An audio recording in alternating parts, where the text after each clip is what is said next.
j'avais pas besoin de ça, a priori. Et en fait, ce qui a été hyper dur pour moi, c'est que chaque semaine, il se passait quelque chose.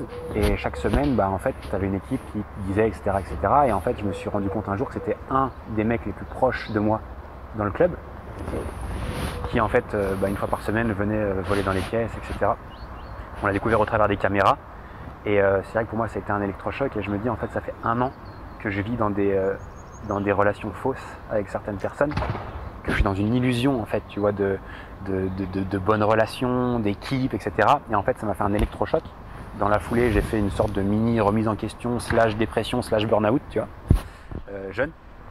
Et c'est aussi là où tu te dis, écoute, je quitte le navire. Et puis aujourd'hui, la seule personne où j'ai confiance, aujourd'hui, je te dis, à l'instant T de ce que je te raconte, la seule personne à qui j'ai confiance, c'est moi. Donc je vais bosser pour moi. Donc ça, c'est en tout cas ma pire expérience.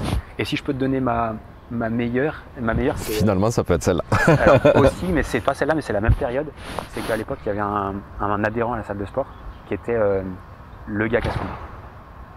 Donc l'adhérent, personne ne le voulait en coaching. Le mec achetait du personal training, mais personne ne voulait le prendre parce qu'il était chiant, parce qu'il était infect, tu vois. Et puis moi, à cette époque-là, je prenais pas tous les personal training parce que j'avais d'autres choses à faire, tu vois, manager le club, bref. Ils le voulaient pas, ils annulaient ses séances, etc. Et un jour, le mec, il se pointe à l'accueil et il me dit je voulais faire une séance. Le gars, le client casse-couille. Et moi, je me dis, putain, il est casse-couille et tout le monde me dit ça et tout, je vais le faire. Je fais la séance avec lui. Et au final, super bien. Je fais la séance avec lui, alors, il est froid, il est méchant, il est tout ce que tu veux. Exactement comme on me l'avait décrit. Le gars m'envoie un message le soir même. À la fin, je vais laisser mon numéro, etc. Parce que tu te dis, c'est un client, on va le prendre quand même, bref. Il m'envoie un message et tout, il me dit, j'aimerais faire une séance demain. Je le reprends et il me dit, écoute, c'est la première fois que j'adhère avec un coach comme ça. Pas forcément par les exercices qu'on a pu faire ensemble, pas forcément, mais juste l'approche, la manière de faire, etc.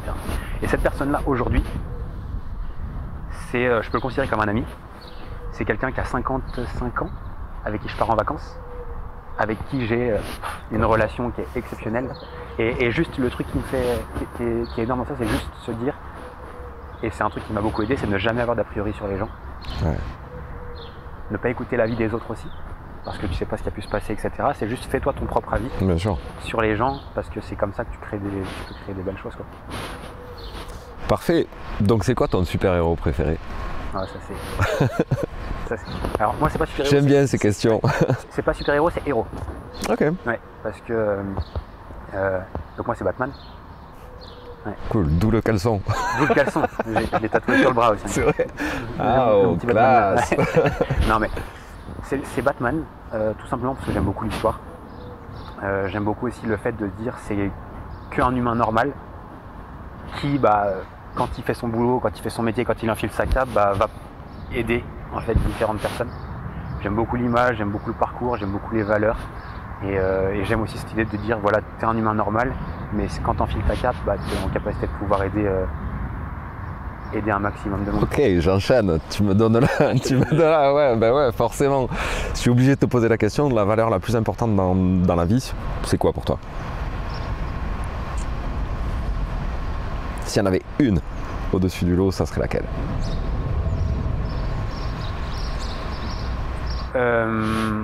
La valeur, je dirais, c'est la capacité à tenir ses engagements auprès des gens. Parce que je pense que pour construire quelque chose de durable, etc., je pense qu'il faut être en capacité de pouvoir s'engager auprès des gens et d'être quelqu'un de fiable. Ça, c'est quelque chose qui vraiment pour moi est extrêmement important. Parce que cette fiabilité, le fait d'être toujours comme ça, il n'y a pas de up and down, il n'y a pas de je m'engage sur un truc, derrière c'est mort. Pour moi, c'est vraiment le truc qui est hyper important pour moi, en tout cas dans ma manière de fonctionner personnelle et dans ce que j'aime bien chez les gens. Et la capacité également à, du coup, pouvoir dire oui quand on peut s'engager et la capacité à dire non quand on ne peut pas faire quelque chose. Parce qu'il y a beaucoup de personnes qui disent oui à tout. Bien sûr. Tu vois, mais qui ne délivrent pas ou qui ne sont pas capables de tenir.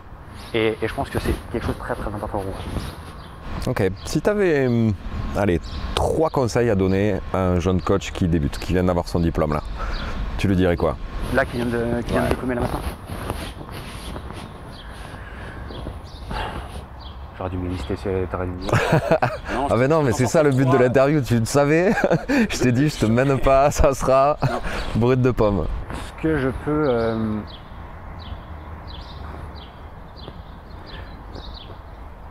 La première chose, c'est... Tu as déjà donné beaucoup de conseils. Hein. Ouais.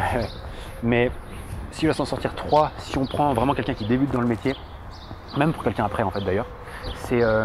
sache une chose, c'est que le plus important, c'est la relation avec tes clients, membres, sportifs, peu importe comment tu les appelles. La clé de ta réussite, c'est une fois que les gens sont clients chez toi, qu'est-ce qui se passe? Et je partageais un truc que je trouvais plutôt sympa hier, je me le suis noté après, c'est de dire, traite chacun de tes clients comme si c'était le dernier que tu allais avoir dans ta vie. Ouais. Et fais en sorte que, imagine que pour développer ton business, tu n'avais qu'un seul client et que grâce à lui, tu pourrais avoir des recommandations, etc. Qu'est-ce que tu ferais avec cette personne-là? Et traite toute cette personne-là comme si c'était le dernier client que tu pouvais avoir. Et ça, c'est la première chose. Et qu'on développe une activité en présentiel, qu'on développe une activité en ligne, qu'on ait même un autre business, peut-être qu'il y a des gens qui regardent ça et qui sont dans notre business, tu vois. Mais vraiment, traite tes clients de la meilleure des manières. Et ça rejoint aussi le concept d'intelligence sociale, de dire voilà comment j'interagis avec les gens, comment je fais en sorte qu'ils s'épanouissent dans ce que je fais, qu'ils s'ennuient pas, qui discutent avec moi. Parce que tu vois, le coaching, c'est pas que fais des répétitions, saute à droite, saute à gauche, temps de repos, tu vois. Non, le coaching, c'est des discussions, c'est des interactions, c'est un super moment en fait. Donc je te dirais ça. Donc faire le focus sur le client. Je te dirais, je vais te dire quand même un deuxième truc. Apprends beaucoup de choses, cultive-toi sur certains sujets. C'est important d'avoir de la discussion avec ses clients, avec les partenaires. C'est une ouverture d'esprit. Ouverture d'esprit. Ça peut être du dev perso, mais ça peut être aussi, ça peut être n'importe quoi, mais juste cultive-toi, apprends des choses, parce qu'il n'y a rien de pire en fait pour un client que de s'adresser à quelqu'un qui n'est pas cultivé.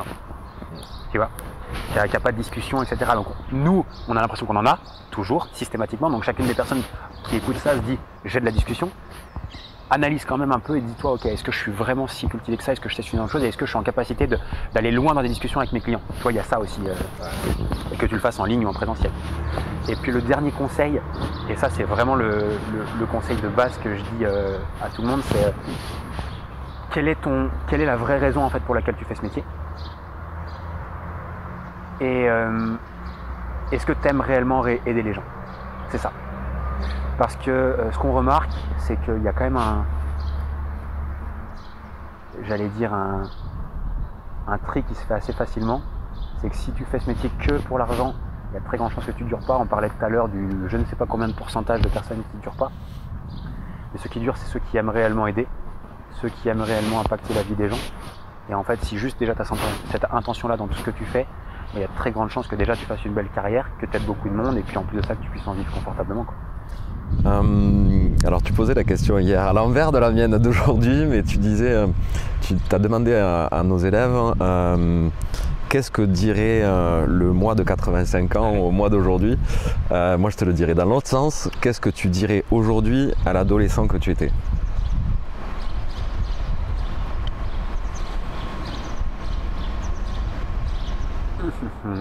Qu'est-ce que je dirais aujourd'hui à l'adolescent que j'étais?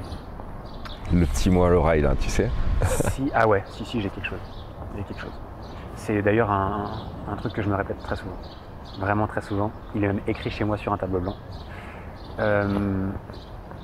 C'est que dans la vie, peu importe ce que tu entreprends, peu importe tes objectifs, peu importe tes ambitions, on en a tous des différentes, etc. C'est hyper important de ne pas attendre des autres,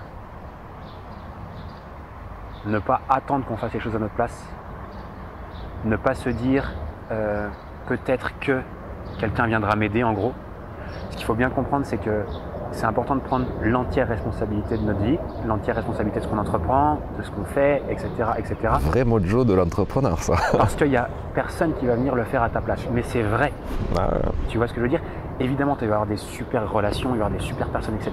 Mais quand il s'agit de développer un business, vivre la vie que tu as envie de vivre, il n'y a personne qui va arriver un matin, qui va te toquer à la porte et qui va dire « Coucou, je suis là pour te filer un coup de pouce ». Non. Tu vois, ça c'est dans les rêves, etc. Et souvent, on se trouve l'excuse de dire « J'attends que ». Tu vois, il y a ci, il y a ça, je repousse. Non. Juste prendre conscience qu'à un moment donné, tu seras responsable de tes réussites. Tu es également responsable de tes échecs. Et tu es aussi capable de comment est-ce que tu transformes ces échecs-là en apprentissage. Et en fait, à la fin, quand tu auras réussi ou pas, et en fait chacun son notion de réussite, mais tu seras 100% responsable des choix, de cette réussite-là par rapport à tous les choix que tu as fait. En fait. Et c'est vraiment de se responsabiliser et comprendre qu'en fait, c'est nos décisions qui détermine en fait ce qu'on va devenir et là où on va aller, quoi. Et qu'on est les seuls responsables. Parfait, je pense que c'est une belle conclusion. Est-ce que tu as des podcasts, des liens sur lesquels on peut te suivre? Instagram? Ouais. C'est là où tu publies le plus? Ouais, c'est là où je mets le plus de choses. Après, on a pas mal de ressources gratuites, etc. Mais beaucoup de vidéos YouTube aussi? Ouais, la chaîne YouTube aussi. Avec Level Up? Ouais. Merci beaucoup. Merci à toi. On va en profiter pour aller faire un petit tour sur les terrains et prendre un peu le beau soleil de Marcoussis. J'espère qu'on aura l'occasion de refaire une seconde interview avec d'autres questions pièges. Merci beaucoup Lohan. Passe une bonne fin d'après-midi. T'as la boîte!